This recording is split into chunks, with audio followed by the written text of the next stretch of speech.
आप सभी को जय मसीह की। प्रभु आप सभी को बहुत आशीष दे कि आप परमेश्वर के वचन को सुनते हैं और मानने की कोशिश करते हैं और उस पर चलने की पूरी इच्छा रखते हैं और कोशिश करते हैं। प्रभु का अनुग्रह आप पर बहुत आयत से हो। और इसी के साथ साथ हम ये आशा भी रखते हैं कि जो वचन जो रिकॉर्डिंग्स आप लोगों के लिए की जाती है, आप इसको सुनने की पूरी कोशिश करते हैं, क्योंकि इसमें आत्मिक उन्नति है आपकी, और इसमें आप ही का फ़ायदा है, और इसमें आप ही की आत्मा का विकास होगा। क्योंकि आपको नीति वचन के द्वारा बुद्धि, ज्ञान और समझ की बातें सीखने और सुनने के लिए मिलेंगी, और उन पर आप चल भी पाओगे। प्रभु का आत्मा आपसे बात भी करेगा, आप चुनाव भी कर पाओगे। और इसी के साथ साथ जिन लोगों के पास समय ज़्यादा नहीं होता, जो बिजनेसमैन है, वो फ़ोन में भी पढ़ने की पूरी कोशिश करें 10 से 15 मिनट। लेकिन अगर आपके पास समय है तो इसको भी सुनने की पूरी कोशिश करें, या फिर अपने घर पे पवित्र बाइबल का नीति वचन एक एक अध्याय तारीख के हिसाब से पढ़ना शुरू करें। तो आइए अब हम शुरू करते हैं आज के दिन के अनुसार। 2 तारीख, नीति वचन 2 अध्याय और पहली आयत से। हे मेरे पुत्र, यदि तू मेरे वचन ग्रहण करे और मेरी आज्ञाओं को अपने हृदय में रख छोड़े, और बुद्धि की बात ध्यान से सुने, और समझ की बात मन लगाकर सोचे, और प्रवीणता और समझ के लिए अति यत्न से पुकारे, और उसको चांदी के नाई ढूंढे और गुप्त धन के समान उसकी खोज में लगा रहे। मतलब परमेश्वर पिता आपसे और मुझसे कह रहा है कि हम परमेश्वर को खोजें और उसका भय मानकर उसकी बुद्धि में बढ़ते जाएं। और लिखा है, और उसे चांदी की नाई ढूंढे और गुप्त धन के समान उसकी खोज में लगा रहे, तो तू यहोवा के भय को समझेगा और परम परमेश्वर का ज्ञान तुझे प्राप्त होगा। लिखा है, क्योंकि बुद्धि यहोवा ही देता है, ज्ञान और समझ की बातें उसी के मुंह से निकलती हैं। वह सीधे लोगों के लिए खरी बुद्धि रख छोड़ता है, जो खराई से चलते हैं उनके लिए वह ढाल ठहरता है। वह न्याय के पंथों की देखभाल करता है और अपने भक्तों के मार्ग की रक्षा करता है। तब तू धर्म और न्याय और सिधाई को निदान सब भली भली चाल समझ सकेगा। मतलब प्रभु एक बात कहना चाहता है कि वो अपने भक्तों की रक्षा करता है। आपने बहुत बड़ी बड़ी गवाहियां सुनी होंगी कि जिसमें कोई भाई कोई बहन कहीं आ रहा था, जा रहा था, कुछ खाना पीना बना रहे थे, तो कोई एक्सीडेंट होने से बचा लिया, या जलने कटने फटने मरने से बचा लिया। बड़ी बड़ी समस्याओं से परमेश्वर ने अपने भक्तों की रक्षा करी, उनकी देखभाल करी। क्यों? क्योंकि जो लोग परमेश्वर पे भरोसा रखते हैं और जो बदलना चाहते हैं, तो परमेश्वर उनको जरूर बचाता है, जरूर बदलता है, जरूर रक्षा करता है। लिखा है, तू धर्म और न्याय और सीधाई को निदान सब भली भली चाल समझ सकेगा, क्योंकि बुद्धि तो तेरे हृदय में प्रवेश करेगी। बुद्धि मतलब परमेश्वर का डर। परमेश्वर का डर हमारे हृदय में आ गया ना, तो बुद्धि हमें यूं ही प्राप्त हो जाएगी, और ज्ञान हमें मन भाव लगेगा। लिखा है, विवेक हमें सुरक्षित रखेगा और समझ हमारी रक्षक होगी। कहने का मतलब ये है कि जब हम परमेश्वर का डर मानेंगे, परमेश्वर को खोजेंगे, डर मानने से हमें बुद्धि मिलेगी, परमेश्वर को खोजने से हमें समझ मिलेगी।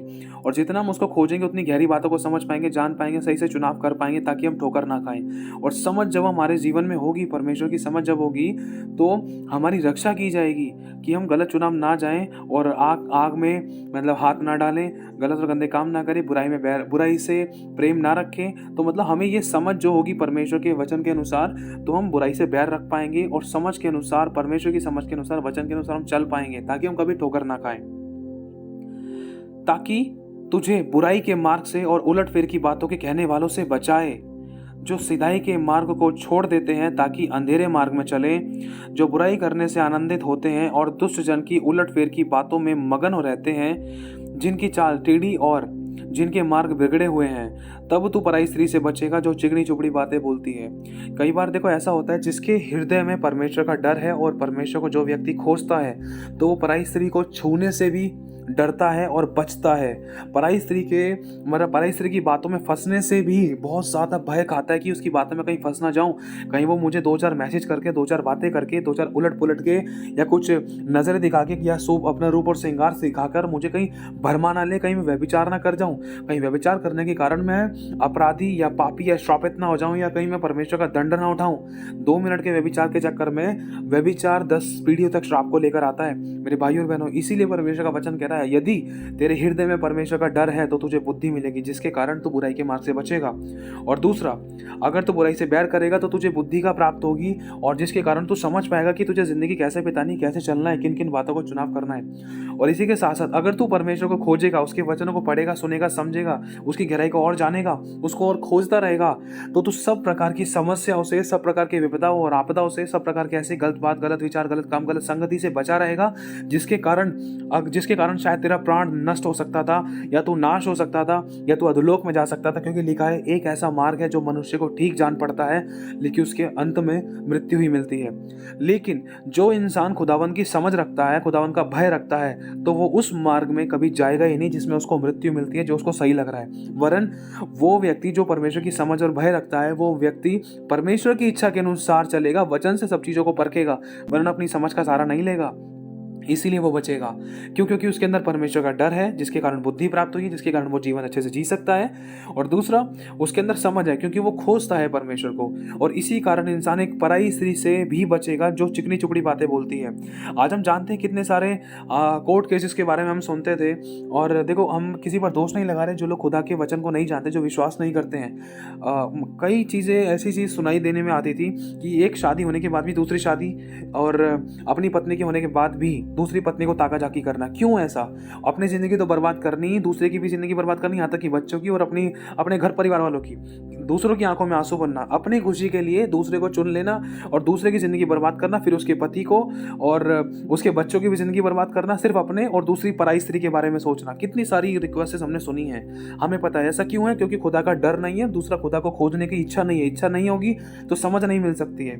इसीलिए इंसान ठोकर खाता है और इसका प्रतिफल इंसान को मिलता था मेरे भाई और बहनों। लेकिन जो बुराई से बैर करता है, जो अपनी गलती को, पापों को, गुनाहों को मान लेगा और छोड़ भी देगा, तो उस पर दया की जाएगी। लिखा है 17वीं आयत में, 16वीं और 17वीं आयत में, तब तू पराई स्त्री से भी बचेगा जो चिकनी चुपड़ी बातें बोलती है और अपनी जवानी के साथी को छोड़ देती है, और जो अपने परमेश्वर की वाचों को भूल जाती है। उसका घर मृत्यु के ढलान पर है, और उसकी डगरें मरे हुओं के बीच में पहुंचती हैं। उसके पास जाने वाले, जो लोग उसके पास जाते हैं, उनमें से कोई भी वहां से वापस लौट कर नहीं आता, और ना ही वे जीवन का मार्ग पाते हैं। लिखा है, तू भले मनुष्य के मार्ग में चल और धर्मियों की बाट को पकड़ा रहे। और लिखा है, क्योंकि धर्मी लोग देश में बसे रहेंगे और खरे लोग उसी में बने रहेंगे, और दुष्ट लोग देश में से नाश होंगे और विश्वासघाती उसमें से उखाड़े जाएंगे। मेरे भाई और बहनों, हमें खुदा के साथ विश्वासघात नहीं करना है। उसने भरोसा रखा है, इस बात का भरोसा रखा है कि मेरा बच्चा मेरा भाई मानकर सही भलाई के मार्ग पर चलेगा, और बुराई में कभी पैर भी नहीं रखेगा, गलत संगति में भी नहीं जाएगा, और ना ही किसी पराई स्त्री को छुएगा, और ना ही किसी पराई स्त्री के बारे में गलत विचार करके ना ही उसका घर बिगाड़ेगा, ना ही अपना घर बिगाड़ेगा, ना ही खुदा के वचन के विरुद्ध में पाप करेगा। खुदा हमारे पर यह विश्वास रखता है मेरे भाई और बहनों, और खुदा ये भी चाहता है, ये भरोसा रखता है कि मेरा बच्चा मुझे खोजता रहेगा, ना कि किसी लड़की को, ना कि किसी ऐसे काम को, अपनी अभिलाषाओं को पूरा करने के किसी रास्ते को, कि हाँ भाई मैं ये अभिलाषा कैसे पूरी करूं, इस लड़की को कैसे पटाऊं, इस लड़के को कैसे पटाऊं, यार मैं ये बीड़ी सिगरेट गांजा नशा ये सब कैसे करूं, ये मैं यार कैसे करूं। इंसान इस चीज़ को खोज रहा है तो खुदा से दूर है, और ये चीज़ वो है जो मनुष्य को ठीक जान पड़ती है, लेकिन इसके अंत में मृत्यु ही मिलती है। तो प्रभु आशीष दे आप सभी को। जय मसीह की।